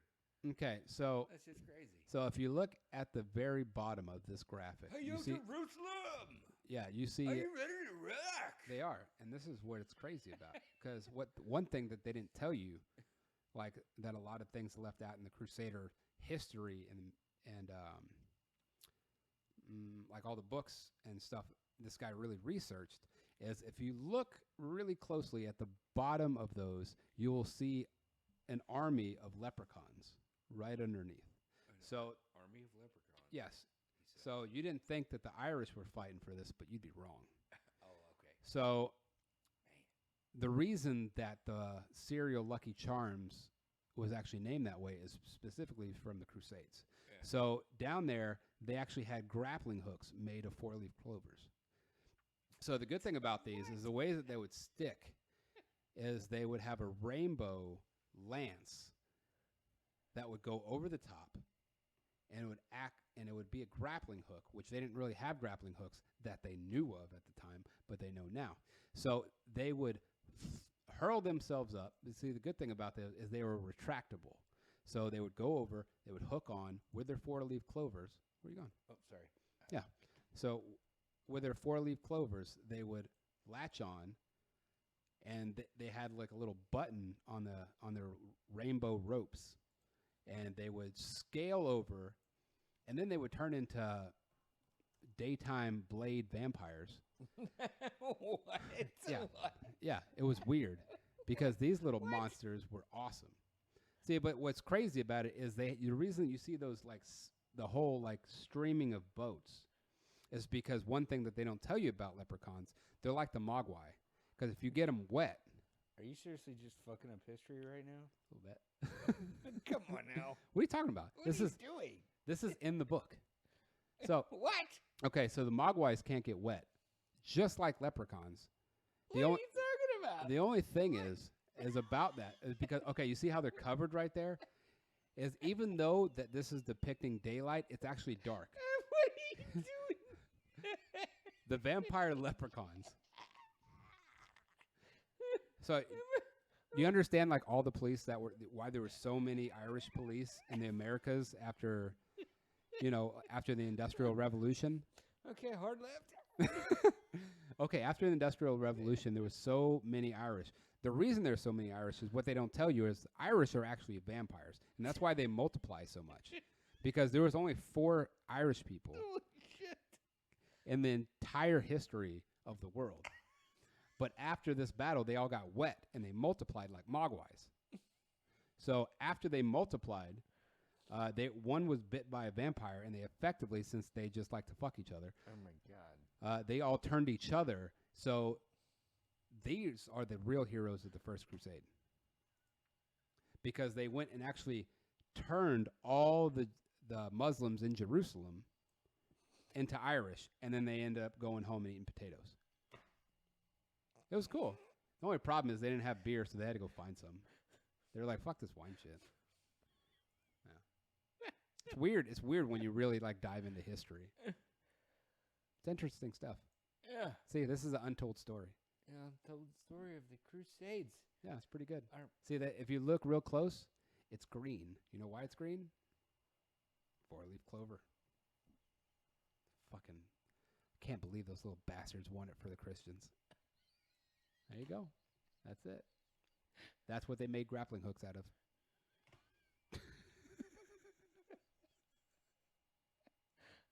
I don't have the same sourced in my... Okay, yeah, you can get all the sources off.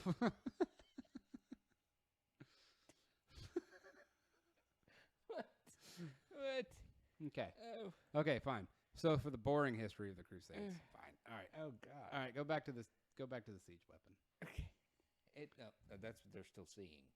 No, the siege weapon. They're still. That's the siege weapon of the 4-leaf of the they didn't vampire see, leprechauns. They didn't see all that. I couldn't make it happen.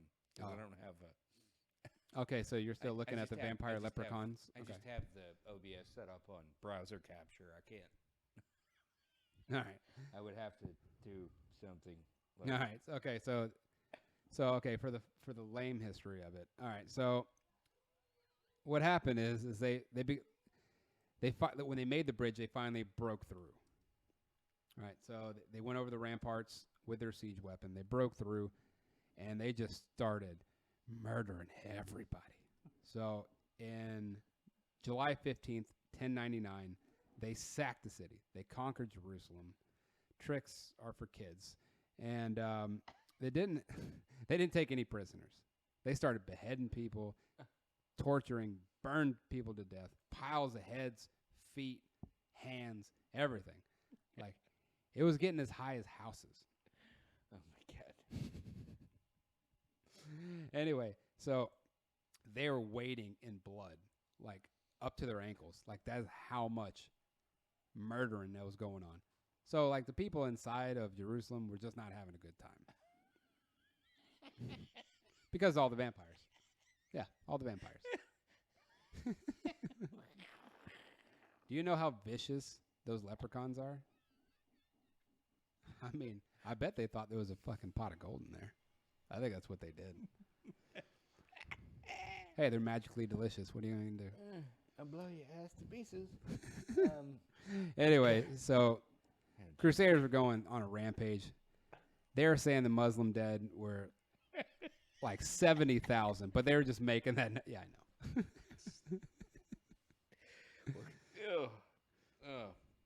Off the Rails podcast. Mm-hmm. Yeah, it kind of happens. So they were saying that like 70,000 died. It was more like 10. All right, they kind of conflated the numbers. After that, like the heat with all the dead bodies made it stink so bad. It was like a stench that you could smell like a couple miles away. As soon as you even get remotely closer, like, yikes. I knew a girl like that once. Godfrey was made advocate of the sepulchre. He didn't really want to take on, like, because Godfrey and Ramon of Toulouse were... Raymond Toulouse? Yeah, Raymond of Toulouse was, they're jockeying back and forth to be who's, like, going to be the king of this whole thing. And anyway, Godfrey was made the advocate of the Holy Sepulchre and the protector of Jerusalem. So, because Ramon of Toulouse kind of got screwed over because of all the bullshit he was pulling. Arnulf of Chartres. Yeah. Say it with more phlegm in your throat. Yeah. Arnulf of Chartres. There's an R in there, I think, somewhere. Chartres. The guy's name is Arnulf. Arnulf? Yeah. Arnuff. The stupidest name. It's like, is it Arnold? It's like, because the way he says it's like, oh, Arnold of Shock. I'm like, oh, okay, cool. But it's really Arnulf of Chartres. All right. Like, all right, that's fun. Anyway, so like Arnulf was actually made the first patriarch of Jerusalem. Very first one ever in the history of all of it. Yeah. He found the piece of the true cross, like the cross that was the one that actually Gopherwood. Yeah. No, wait, that was the ark. Sorry, Wormwood. Yeah, that's right. Wormwood. No, it was... No, you're right. Gopherwood was the ark. Yes, it was Wormwood. Anyway, they found the one that they strung Jesus up on, where he was having a bad time for a few days. Yeah, so... It's only 3 hours, bro.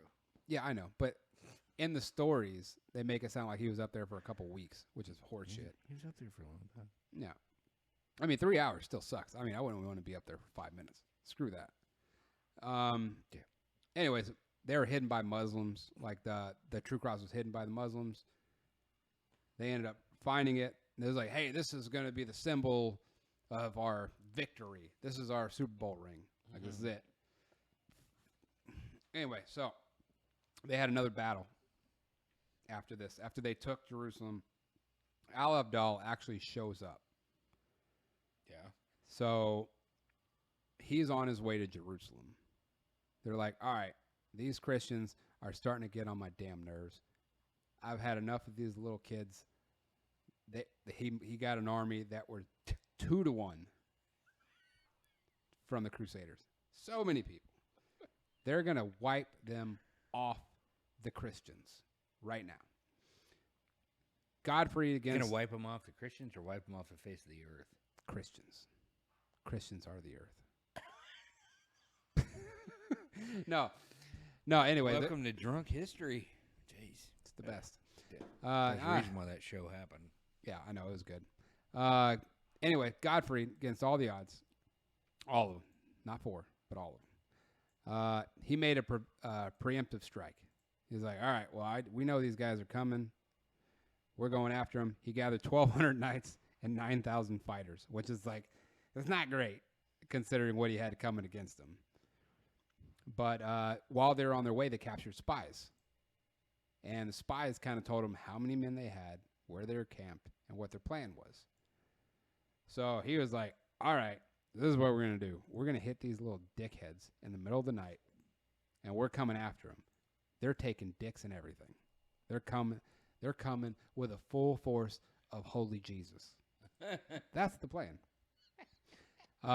They attacked all the sleeping troops. They just started going after him.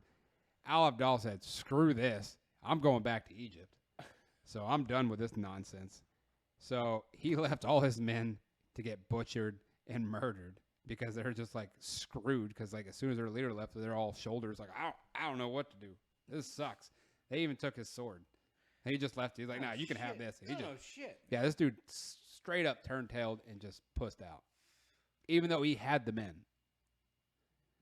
Anyway, so after this, big victory, threw a big dance party.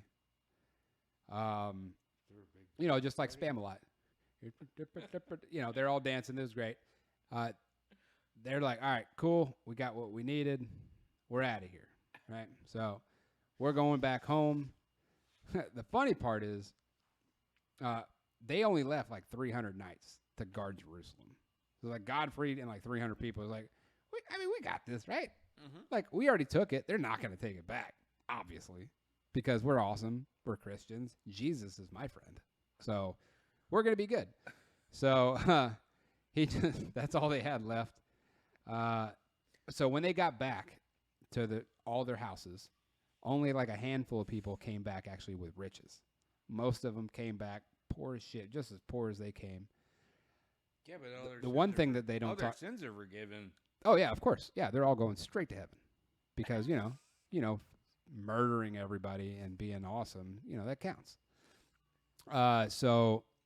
But I mean that was kind of the whole gig. The whole reason they signed up is like, oh, cool. Break yourself, fool. Yeah, it's like, hey, I understand that I raped 500 people, but as soon as I go fight for the Crusades, I'm going to heaven because that's how rules work. It's like, hey, I only killed like 30 people, but now that I'm killing in the name of Jesus, it's different because he loves me. This little light of mine, I'm gonna let it shine. I don't like Muslims, according to this crazy book. Anyway, no, I'm fine with you. We're good. Dude, what the hell?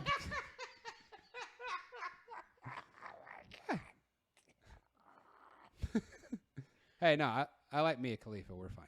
Wow. Holy shit. Hey, man, you wanted to make this a Christian podcast. Let's do it. Let's start. He said alienate people. I didn't do it. He told me to. I don't believe in that. Did I? I think you're all my friends. Muhammad's cool. He's a prophet. That's what they told me. That's what they said. What? I like. Where's this going? I don't know. I just made up a song. What's wrong with my song? Anyway, so if you actually think that's serious, this isn't the podcast for you. Yeah, that's right. Yeah. No, I mean you can get. There's plenty of reports on the Crusades. Yeah, that you can get. That's that doesn't have cool twists and turns. And fuck them. Holy shit. Anyway, so few people came back wealthy. So here's the fun part. So Peter the Hermit, the guy that actually led that crazy homeless guy. Yeah, the one that led all those people rolling through villages. We're gonna be awesome, and then got wiped out immediately. Back in the day, where it paid to be permanently homeless, and or I know, like being rent. I mean, all you got to be is charismatic a little bit, and people are just like, I mean, he's got a vibe. Be a Ren-Fair freak. Hey, just be like, God told me this, dude. Isn't that like what the kids say? Hey, he's got a vibe. Yeah, he's got a vibe, bro. Hey, I gotta get a beer. Totally vibing. Yeah. So anyway, beer break. I'm totally lost. I don't know where we are on the Crusades. My best knowledge of Crusades is like Dante's Inferno and Kingdom of Heaven. Dude, that was such a good game. It was a fun game. Scary. It was scary. Okay, Because it does take you through the 9 circles. It does. All right, here. So let me finish this up because we're about towards the end of it. We're at the end of it. Okay, thank goodness. All right. So anyway, that crazy ass Pete the Hermit. He actually came back with like relics from John the Baptist. Yeah. Yeah. Okay. It's like, where the fuck where were you at? He's just out there just like scavenging shit. It's like, hey, cool. Guess what I got? I got like a Jesus like poster. This is great. He signed it. This is awesome. I got a Jesus headshot. Dude, but before cameras. Yeah, I know. He's like, hey, before he became famous. Look what I got. He's like, hey, man. I got a divine portrait. It just says, right keep the here. faith is great. Hey, for you and your other 12 homies. God help me. He's trying to. Anyways, but here's the fun part is somehow people found out which ones were deserters and people who just like kind of pussed out. So they were chastised and they were messed with horribly. Having fun there? Oh, sorry. This is what happens when you drink on podcast. Hey, don't drink and text. You know better than that. No, Anywho. it's bandmates. I'm sorry. Continue. Anyway, so the people that deserted and like burnt off like during the Crusades, they got messed with hard. You don't need it for like 10 more minutes, all right? Sorry, buddy. You're killing me. I know. Nobody gives a shit right now. All right? We are doing the Crusades. I'm sorry. I just said no. Thank Exclamation point. No. Okay, so It was on the moment decision. I got you. Sorry. All right, I love you too. So anyway, so those people were screwed with hard. And I can't remember the guy's name that ended up like turning tail and getting out of there. He was one of the main dudes that like led people in the Crusades. Anyway, his wife was like, "You're a piece of shit. You suck." So this led us to go to the other graphic. Which graphic? Okay, go to the map. Not the map that we've been going to. The other one. That one? Nope. That one? That's the one. So Hold on. Yeah. So, in 1101, or 1101, full of hubris and thinking that we're the bee's knees, we're like, hey, we're going to go take over Who's we're? Oh, the Crusaders. Sorry. The Christian ones. The Christian Crusaders. I don't know why I said we. I'm not on that team. I wasn't born What? 880 years afterwards. I mean, I guess it would be the Crusaders versus the Jihaders. Yeah, I mean, Totally awesome football team names, by the way. talk about fumbling the ball. Anyway, so Or fumbling the relic. can you fumble a religion? Yeah. Yeah, I think you can. You So anyway, so in 1101, like coming off a big victory of. Oh, another thing about Pope Urban II, he actually dies before they figure out that they Of actually course took he Jerusalem, does. like Of right course before. He does. Your head He's the one who coach- like instigated all this horse your shit. head coach that like rabbles up like a whole population of people. I mean, back in the day, you got to understand, man. Like, you didn't have much for entertainment. Dude, he was like, It's like when somebody gets up to speak and they're going to say something, yeah, you hang on every word. There was like 5 accounts of his major speech that launched this thing up. yeah, I know, and it's all bullshit. Like there was no reason for this. Yeah. Anyway, so Was there? I mean, no, okay. there wasn't. Yeah, Because like if you want to go at the end of the day, I don't think this really applies to like God or any other deity. 'Cause if I think what it really breaks down. well, to because is- okay, we talked about it in the Sorry, last podcast. I'm gonna transition. I don't think it applies to God or any other deity. I think it really just applies to the psychosis of human fucking beings. Well, no, Like we're just silly. all right. Remember the last podcast? Granted, Jerusalem's a sacred place. Make no mistake. Yeah, but why can't it just be a place? Why do you need it? Right. He's like, hey man, that's Right. pretty cool that that's over there. Maybe we should go see it one day because they had Christians living inside of Jerusalem while the Muslims were controlling it. Right. They weren't like behead. They kicked them out whenever they were getting attacked. Okay. They're like, all right, we don't want people to like Is start. there a threat? Yeah, Is there a threat? because they're like, hey, we don't know if these guys are gonna like, turn the So- other cheek and murder us. So what you're looking at is you're looking at like. But the thing is, everything was cool until decided it was time to bring up something that happened like 50 years beforehand. It's like, hey, And you we remember gotta when this happened yesterday? It said, you know what, Jerusalem is ours. It's time to take it. I think it's probably. I mean, let's just look at the map. Let's look at a different map. Let's look at a map of the world. They can't see this yet, so I'll just do Seljuk, which is Turkish, by the way. No, by the way, the Turkish let's look at Empire. a map of the world. Crazy. Map of the world. Map of the world. In the time that this is happening. That's what I want to know. Map of the world. What? It's like 1100. Just put 1100. 1100. Because it's between 1096 and 1099 when all this shit happened. Okay. Oh my god. You put 100. Scroll up.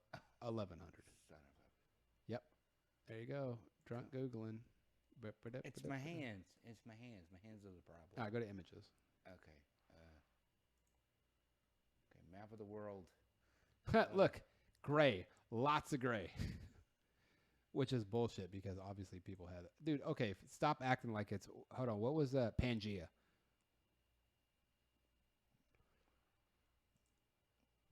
World map. 1100. Come on. Give me... Okay. Yeah, view it. View it. Get it. Get it, son. Okay. Get it, son. Here, Right. can you enhance? Enhance. Enhance for the folks. Enhance. Yeah, because I can't read that. Hold on. Do you have a roll button? Maybe you roll over it and scroll. There we go. Okay, Seljuk Sultanate. That's where we're at right there. Okay. Song Dynasty. They have a song? That's China stuff. Dude, just think if the world is forming itself. if right Taylor now. Swift had a dynasty. That Like would the be world weird. is straight up just forming itself right now. Like civilizations are becoming, they're reaching beyond their own borders. That's probably what it is, man. Yeah, I mean, so when you break down the Crusades, it started with simple conquest. okay, so speaking of the Turks, When you have a lot of money. hold on. Here, I want to give you a little history lesson right now. Okay.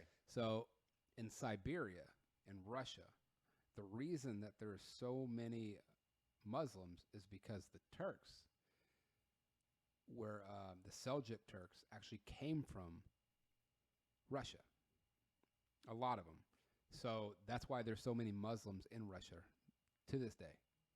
Like Dagestan, like Khabib Nurmagomedov, he is an ex-UFC fighter who is one of the very best. He's a very big, devout Muslim, and he's from Russia. It's crazy. Anyway, so to finish this off, to round this off for the First Crusade, 1101, they're like, hey, we can go take over more stuff. Go back to the other graphic with the thinger-dingers. Which one? Go back up. This one? Nope. This one? Nope. This one? You skipped one. This one? One more. This There it is. This one. Okay, so they're saying the Crusaders are like, all right, we're gonna go take some more stuff. All right, we're coming off a big win. Let's keep the momentum going. Let's do this. So what they did is this what they called like I can't remember the name of it, but basically the Pussy Crusade. All the people that deserted and took off, they were gonna ride the wave and the momentum of winning. So they came back and like, I'm gonna redeem myself. So we're going to join this crusade. And all those deserters jumped in and joined up with all the other people. And they're going to go back over through Constantinople and go and start taking over shit. The problem is, you see, for all the people, you see where those red lines stop? They all got fucking annihilated because they sucked so bad. They should have just left well enough alone. That and conflict was already started. And the fact that not Alaf Dal, but like the Seljuk Turks are like, oh, we already know what's coming. We know that they're not playing around. Well, we're not playing around either. We got way more and than now you. You've erupted the entire land into warfare. Yeah, because they know what's coming. It's not a surprise anymore. Everybody's on high alert. And they're just like, oh, okay, you think that you're cool? Well, guess who else is cool? Man, humans are stupid. And not only that, okay, here's what's fun about this. Fucking stupid. So this That's whole all I thing, got to say. during this time frame, we wrote so many many things about our victories. All the priests were didn't give a shit. Like not talking about not giving a shit. So who knows what's an accurate account? They were not shy about all the casualties that all the people that we killed. They're like, no, look at all these numbers. We're awesome. This is great. Okay. But that's our side. The Arabic side and the Muslims, there's almost nothing on it. They're just like, oh, that sucks. It's like it wasn't even a big deal. So no one kept a record of that. No, like there was a couple of records, but they just made it like, hey man, these guys are kind of pieces of shit. But it wasn't a big deal. We made a huge deal. We're out there like toasting champagne and like spraying ourselves. The Muslims or anybody close to that land, whether they're religiously affiliated or not, are literally just defending their land.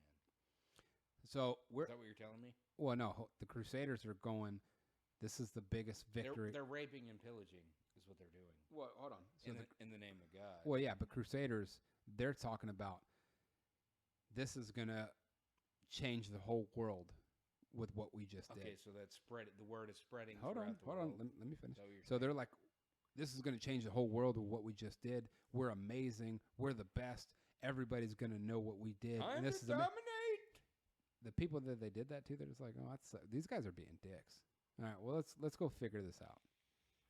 And this what brings us to the Crusade number 2.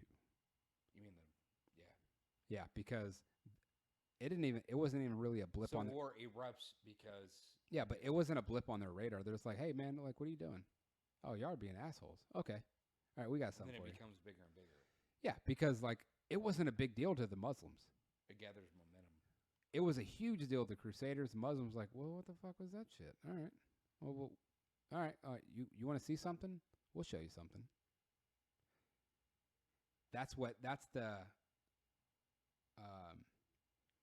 Catalyst. that's the difference between the Crusader, the Christians, and the Muslims, because the Christians thought this is the biggest, like, it's going to ruin the Muslims. They're like, it was like a flick. It's like, well, what the fuck, man? Like, it wasn't as big of a deal to them because they got so many people that the Christians just don't understand. Right. So they poked a sleeping giant, sounds like. That's exactly what they did. So effectively what you're telling me is it's before modern man and modern civilization, this might have been the First World War. It was.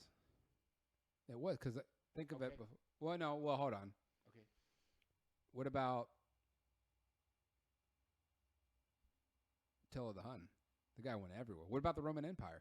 See, that's prior to this. Yeah, that's what I'm saying. But I wouldn't say it would be the first, because the Roman Empire, the Americas started were not off like like North America was not discovered yet. True, but the Roman Empire, they started from this, and then they started branching out, just like the Nazis. Right, but because they even made it to Africa. But North America and its attachments, I guess, were effectively uncharted.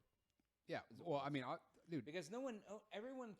Well, you got to understand. You look at it from Sacagawea is just kind of hanging out at this point. Like they don't know. Yeah, no. Them. There's nothing like it's all indigenous stuff going on in the Americas. Yeah, or what are they don't give a fuck about. So this. Okay, so all this shit like, and you have Africa, the cradle of civilization, and all that stuff happening. Yeah, we're all Africans. And then you know that? No, I mean, arguably, yes. Depends on who you argue with. If you're a Scientologist, that's what's arguably. So what are you if you're a Scientologist? What did we all like start? On Planet Thetan or some stupid knew crazy bunker shit. I love bunkers. No, but I mean, like, no, the Americas are not even like they're not even a fart in the wind right now. No, they are, but nobody saw them yet. I mean, no. I'm sorry. They haven't been recorded yet. They're there. People are doing shit. Stuff's just happening. Because after Pangea split, everybody was part of it. Like Stuff's everyone had happening. People are just doing their own thing. But the thing is, the only people that are writing shit down. But the thing is, after the burning down of Alexandria, the Library of Alexandria, we don't know. There's so much history we don't know. Okay, I think that's a good place to stop. I think so too. Hey, right. We're 2 hours in. Hey, watch those leprechauns. They're coming for you. Yeah. Beware of the leprechauns that are vampires and the little people. Happy Halloween. And those 4-leaf clover grappling hooks. Those are dangerous. Don't let your kids play with them. I think it was a fun show. Anyways, We thanks love you. Love you, oh, buddy. shit, hold on. Yeah. I had to change scenes. You didn't hear that. Yep. Hey. God. Hey, love you, buddy. Bye, buddy.